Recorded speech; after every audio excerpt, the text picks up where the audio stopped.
platform space with C4, which has to make her think twice about empty hopping around. But likewise, right, she has those up air juggles. She can take you off Cypher very easily. She's got invulnerable back air and dash attack, which make, you know, maybe the only the only other invulnerable dash attack in the game is Snake. So, you know, gonna be a very interesting set. Very excited to see this. One character we see a lot of, and one character we maybe haven't, but are, you know, a little bit of a resurgence in Snake play as of late. So very exciting, and we're getting right into it. Yeah, Frozen also tons and tons of experience from back in the day. Plenty of PM era experience with Snake and all that. So no stranger to playing against this character. I'd say one thing that a lot of people get tripped up on when playing against Snake is how weird it is. It's almost like playing a different game. Some say it's a very un-Smash Bros matchup, but if you know what's going on, you're already hugely advantaged. Yeah, so. Absolutely. Right. One of the keys is how do you play around grenades? Is keeping the Snake player, right? The fact that grenades are an item means they can also be used against him, and you have to just you have to disrupt the space he's trying to control. And so far, it just feels like Bobo's trying to weave through it rather than disrupt it, and you know, we're making it work. Snake taking the first stock and feeling very like they have a very firm pace on this lead so far. Frozen kind of taking her time, just waiting to see, you know, if Bobo will engage here. Just, you know, one slip up is really all it's going to take. So, you know, able to be a threat from the full screen because of Explosive Flame, you know, like that's going to be something that she's going to use. Wow. And instead of playing it slow and simple, just making a huge aggressive play there off stage. Nice stuff.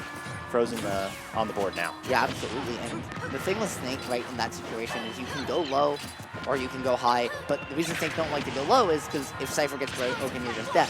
Your mix-up is obviously to drop off air dodge on a button, which is what happened there, but if you, as the other player, can react to that, they just die. And, right, which is why Snakes like to go high so much.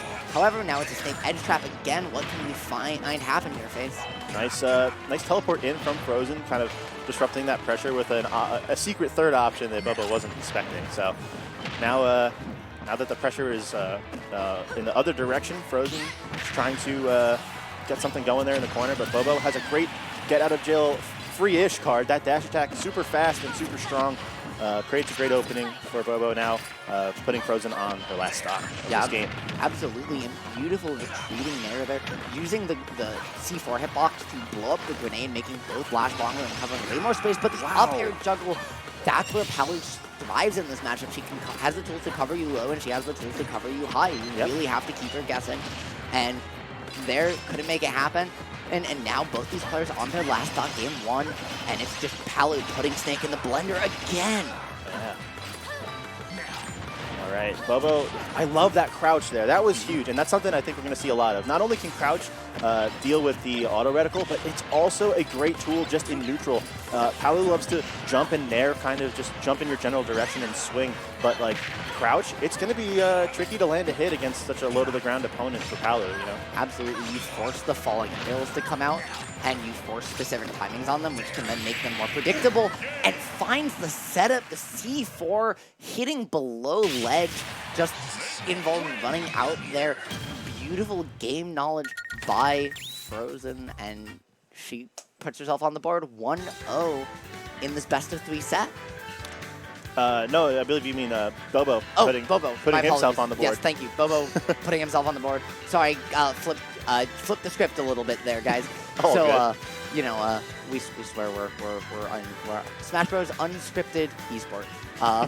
But getting into game number 2, players kind of just looking things over, taking a little bit of a breather before they figure out their next stage and where they're headed for the rest of the set.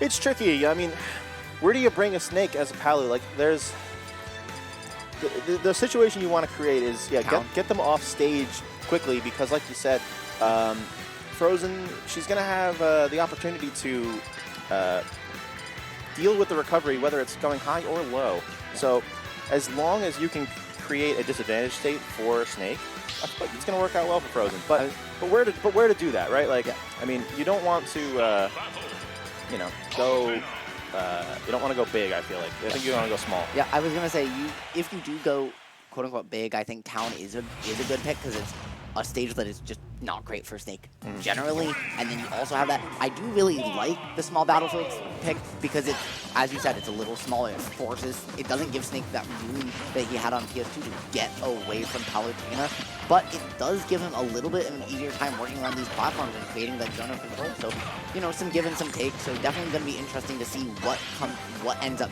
being more important here. And as we get into the scrapping early. That nair off stage was almost a big opportunity for Frozen, but Bobo kind of squeaks past it, and you know, back to neutral we go. Yep, and just like that, right, beautiful job dodging the explosive flame by Bobo there, and the down tilt coming out. Both these players just pressuring each other, trying to posture, find a way to find a significant hit. But in this game, it feels like everyone that's happened has been Frozen, even though these percents are super close, and she just continues the chase. But watch that C4 on the right ledge there. It could absolutely come into effect, just missing it there. Yeah, Bobo is inches away at all times from both greatness and disaster, I'd say. Like off stage, squeaking by with these, like Frozen's doing a great job of covering a lot of these covers. I like that one for sure. But even on stage, you know, now, you know, it's a game of inches with this matchup. Like, spacing has to be super precise. Yeah, absolutely. Because even if you space out, right, you have to deal with grenade on shield too. Because unless Palu's landing on you with an aerial and you're gonna get a grenade.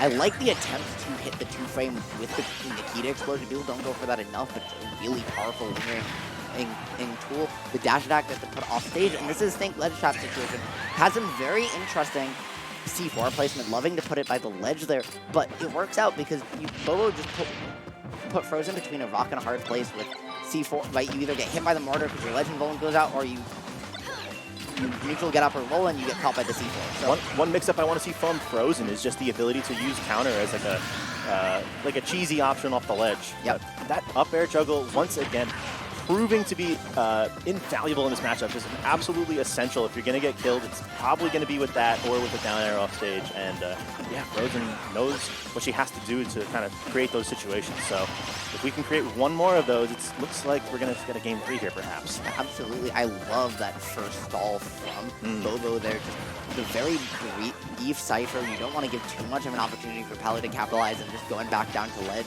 However, Frozen's been ready for it and really is just chasing Bobo, not letting him get back down to the ground and reset to neutral. He's taking 100 on answer. What tech? What a tech. And but the down air is going to, man, so much pressure there from Frozen. Great patience on that down air. Excellent. The coverage was everywhere. The up smash covered all kinds of things. Snake's got a lot of tricks up his sleeve, so it can be really hard to cover all of his recovery options because they're so unique and different than other characters. But still, Frozen was able to find a way to, you know, block out every option. Yeah, I will say the thing with Palu, right? She is very well equipped to do so because she is so mobile in the air. She's very fast. She has disjointed hitboxes that deal a lot of damage. So again, right, she can break that cipher if you go low, and then if you go high, she's got the juggle option. Yeah. So plus, I mean, disjointed is one thing, but you know that back air, that shield is it's invulnerable. It's so essential in a situation where Bobo's trying to recover and use a grenade as like like a shield sort of thing, or at least to. You know, at least to cancel out the situation, but like that shield just says no to all of that. Yeah, it allowing you to kind of create your own windows and not really care about grenade is definitely a benefit. This still, though, very even matchup, and we see Bobo go back to PS2, even though, I guess, because they lost last game, so DSR isn't still... So, no, DSR still would apply, but Frozen can agree to go to the stage. Okay. Might not be aware that we have modified DSR. Probably lots of experience in NYC without DSR, or just wants to go to the stage. This isn't a terrible stage, and as you can see, Frozen picking up that first stock, so showing us that the stage isn't all that bad for Palu, you know? Absolutely not, and this is the most commanding lead we've seen from either player so far in this set. But just like that, it's Bobo with another ledge trap situation. He has the opportunity here, but getting reversaled by the Nair train, and it's just Frozen feeling like she has a firm grasp on this game. And it feels like but the C4 recovery is coming in, so he's not quite dead yet. So much damage taken as a result, giving Frozen an even greater lead here, almost a full lap ahead. Yep, but even still, right, even though Snake is traditionally not a character we think of as playing well from behind, he's a character that people generally consider to be very strong in the lead and not so much when he's behind, he still has the tools to make this happen, especially finding an F smash 2-frame. That move kills like it's nobody's business. It's also not an easy move to hit. Nope. That move is like laggy and slow. Yep. And Comes out frame 45. So yeah. Same as Violet, I believe, charged arrow. Which means Bobo here, like 43 frames ago said this will hit. And like that's almost a full second in advance. Like that's not easy to do. I will say though, that being said, right, he did charge it, so he's able to release it. Those charge frames do reduce from that overall startup time. For sure. So it does still come out only like 6 or so frames after you release the charge. So very fast there. Beautiful air dodge over. We got a little bit of an American air dodge situation here in this tri-state tournament. And since Bobo's gotten Frozen in the corner, really put on a clinic and just brought this game all the way back to even. Yeah, that was a huge swing in momentum for Bobo, and oh my goodness, this is an F smash. Yeah, yeah. Gonna take the stock, and honestly, Palu on the platform there. Palu's not super heavy. That was super dead. Like you would die to that F smash in that position at around like 30-40. Yeah. So absolutely just absurd kill power on Snake, right? I think everyone's familiar with up tilt, but F smash, you know, probably the king that takes the cake there. However, right, Frozen still absolutely can bring this back, only really a hit or two away from evening it out. Frozen looking like she's opting to go for a lot of call-outs here. Down smash full charge, F smash charged earlier on the left side of the stage. A lot of these big call-outs, and like it's good that Frozen feels confident in them, but like you gotta clean this stock up before things get messy. Your percent's slipping away here. So all right, and that does clean up the stock. So we've got just like that, the back throw right coming through, the Palu, right, Palu's maybe most faithful kill option coming in her time of need. The Goddess's own prayers have been answered, and it's just, you know, it's God versus man, right? The age-old question here coming out. So let's see what happens as we get into this final stock of this set. Yeah, lots of scrapping going on, but not a lot of hits. Frozen doing a good job of dodging this bullet hell projectiles. So being said, it does feel a lot like Bobo is looking for. I was gonna say it felt a lot like was genius. Wow, the way it happened at the perfect time. Yeah. I was gonna say that it felt like the way Frozen was making the way through projectiles. It wasn't because she'd figured something out. It was because Bobo was throwing projectiles in the same way. Which, if you ever see a Snake do that, it's because they're conditioning you, guys. It's because they're conditioning you. And Bobo making, you know, beautiful Nikita cancel, getting the grab, and what, that, you know, what do you do there? there? Yeah, like the missiles on your shield. You have to shield. Convert it into the grab, and like and there's a C4's on the floor. And there was a grenade down too. Like if you roll